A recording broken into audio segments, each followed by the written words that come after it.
وعلى آل سيدنا محمد. Assalamualaikum ya Rasulullah. Bapak Ibu jemaah salat subuh yang dimuliakan oleh Allah Subhanahu wa taala, yang akan menyampaikan kajian kita pada pagi hari ini yaitu Al-Ustaz Dr. Muhammad Rukib Jamari MA. Kepada Al-Ustaz kami persilakan. Bismillah. Ya Pak. Ya Pak ya. Allahu Akbar.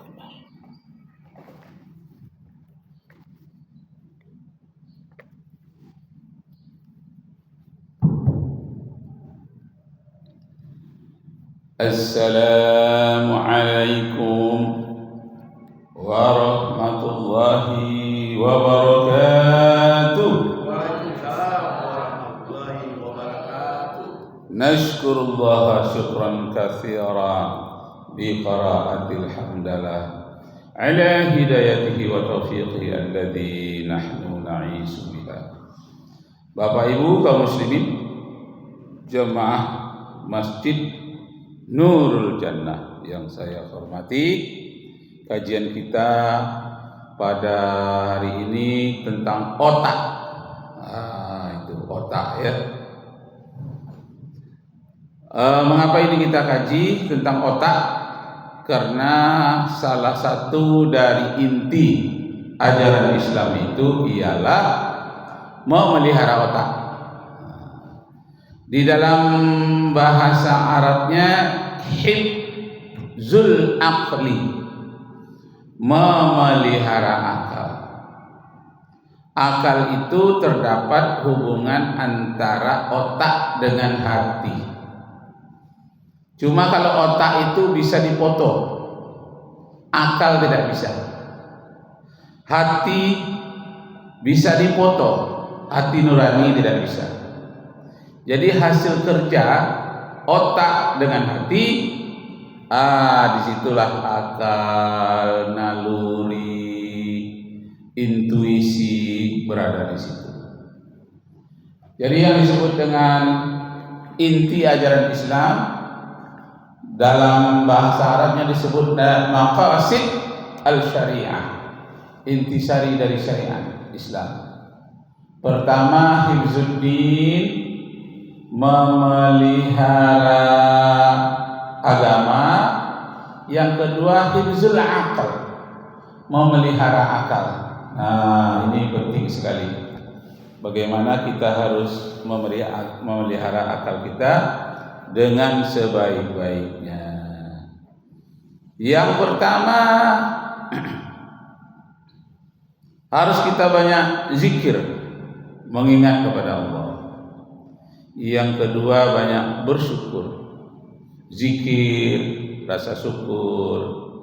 Dengan zikir itu kita mengingat kepada Allah, mengingat alam semesta ciptaan Allah, dan mengingat diri kita yang juga diciptakan oleh Allah. Dengan bersyukur, jiwa kita menjadi tenang dan kita selalu berterima kasih kepada sesama manusia, apalagi kepada Allah yang menciptakan manusia.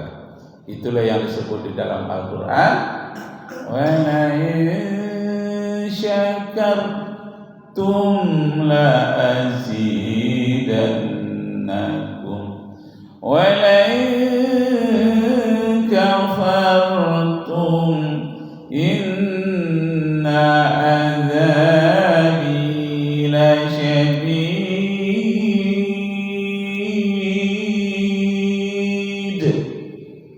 Jika kamu banyak bersyukur, Allah akan tambah nikmatnya.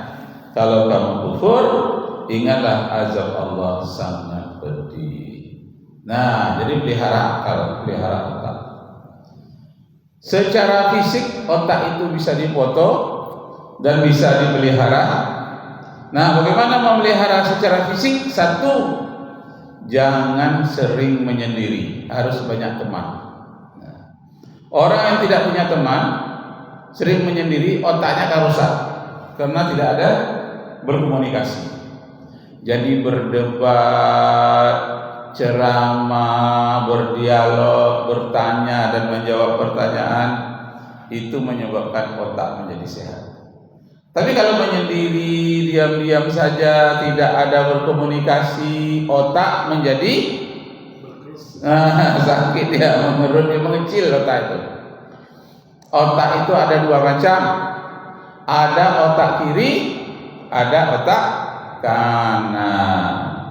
Otak kiri itu gunanya untuk meneliti, melihat, dan menghitung segala macam yang berkaitan dengan ilmu pengetahuan. Itu otak kiri, diwariskan oleh ibu. Kemudian ada otak kanan yang berkaitan dengan seni, dengan perasaan. Itu diwariskan oleh bapak. Jadi otak kiri, otak kanan itu harus berfungsi dengan baik. Ada lagi tempat menyimpan otak kecil dekat kuduk, ya. Jadi ada otak besar, ada otak kecil. Itu menyimpan semacam flash disk, menyimpan data-data yang sangat diperlukan. Jadi otak sangat penting kita pelihara. Jangan menyendiri, harus banyak berkomunikasi. Yang kedua, kita tidak boleh mendengar suara terlalu keras. Kalau terlalu keras akan merusak otak kita. Jadi kadang-kadang saya ingin berbicara dengan orang-orang mengadakan pesta, itu berlebihan. Sampai-sampai kita lama tak ketemu dengan kawan-kawan di tempat orang pesta, tak bisa berbicara. Suara musiknya terlalu kuat, itu merusak otak itu. Melebihi dari kapasitas kemampuan otak itu menyimpannya itu. Jadi ada ukuran tertentu. Jadi kalau selalu mendengarkan musik-musik terlalu keras seperti di oplek, kuat sekali, orang-orang di diskotik, orang-orang di tempat pesta, berlebihan. Jadi kalau bapak ibu nanti ada pesta pernikahan saudara apalagi di rumah kita, dikurangi. Ukurannya kita bisa berbicara dengan orang sebelah, tidak terganggu. Mau hiburan silakan, tapi jangan sampai terganggu, karena juga akan merusak otak kita dengan suara yang terlalu keras. Karena itu orang-orang zaman dahulu, orang-orang peka disuruhnya melepaskan meriam itu. Bahasa Minangnya, orang peka untuk pelapeh badiah. Bedil untuk meletupkan meriam. Orang peka. Kenapa? Karena tak mengganggu ke otaknya, karena memang telinganya sudah peka. Tapi kalau orang yang sehat harus dia tutup otaknya, kalau tidak dia tutup telinganya, kalau tidak akan merusak otaknya. Jadi wajib hukumnya. Kenapa? Karena otak adalah amanah dari Allah Subhanahu wa taala.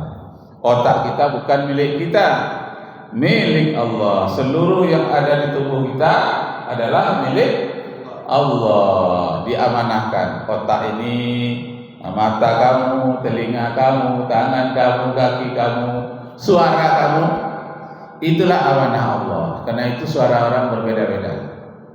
Kalau ada yang suara merdu, gunakanlah untuk membaca Al-Quran, untuk berselawat. Jangan suara merdu itu untuk nyanyi-nyanyi yang tidak karu-karuan. Untuk nyanyi nasihat boleh, umpamanya nyanyi Bila Israel, nyanyi terdengar suara azan, itu boleh. Nyanyi nasihat, nyanyi tentang kerudung putih, boleh. Tapi kalau digunakan untuk lagu-lagu yang tidak baik, itu marah Allah. Kenapa? Karena suara itu diamanahkan oleh Allah untuk kita bawa kepada kebaikan. Bisa suara kita melembutkan hati orang. Dan ada orang karena syair-syair nasihat itu masuk Islam.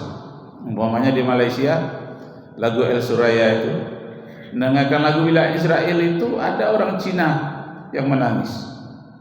Seluruh tubuh akan menggigil.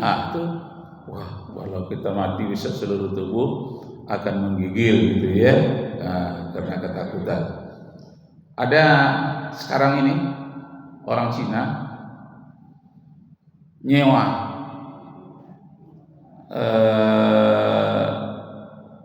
kamar di rumah saya bagian atas, namanya Sasa. Kamu kerja di mana? Di situ, Pak, tempat orang Cina. Saya orang Cina juga, Pak. Oh iya, dari mana? Dari Mandau atau dari mana? Oh, sekarang saya sudah masuk Islam, Pak. Kenapa masuk Islam? Karena saya mengingat kalau saya mati besok bagaimana. Apalagi banyak nyanyian bila Israel datang memanggil. Saya takut, Pak, dengan kematian. Maka saya masuk Islam. Masuk Islam, nak gadis. Ada seorang di rumah. Itu dia masuk Islam sendiri, ayah ibunya tidak masuk Islam. Berat katanya tantangannya, Pak, katanya. Sekarang macam mana? Saya tetap saja, katanya, tetap. Tapi kenapa kadang-kadang pakai jilbab, kadang-kadang tidak, kata saya. Itu tuntutan tempat kerja saya itu, katanya, di orang Cina. Tuntutannya supaya bekerja tidak pakai jilbab. Tapi pulang dari itu saya pakai jilbab, Pak, katanya. Saya sudah Islam. Baru 2 tahun ini dia masuk Islam. Mengingat apa? Mengingat bahwa kalau dia mati nanti, apa amal yang akan dia bawa, itulah yang selalu teringat oleh dia masuk Islam dia. Jadi orang mengingat kematian itu, kata Imam Al-Ghazali, itu orang cerdas. Kalau ada orang dalam kehidupan sehari-hari, bagaimana ujungnya nanti kalau saya mati? Itu ciri-ciri orang cerdas, otaknya sehat. Kata Imam Al-Ghazali, mengingat kematian itu adalah orang cerdas.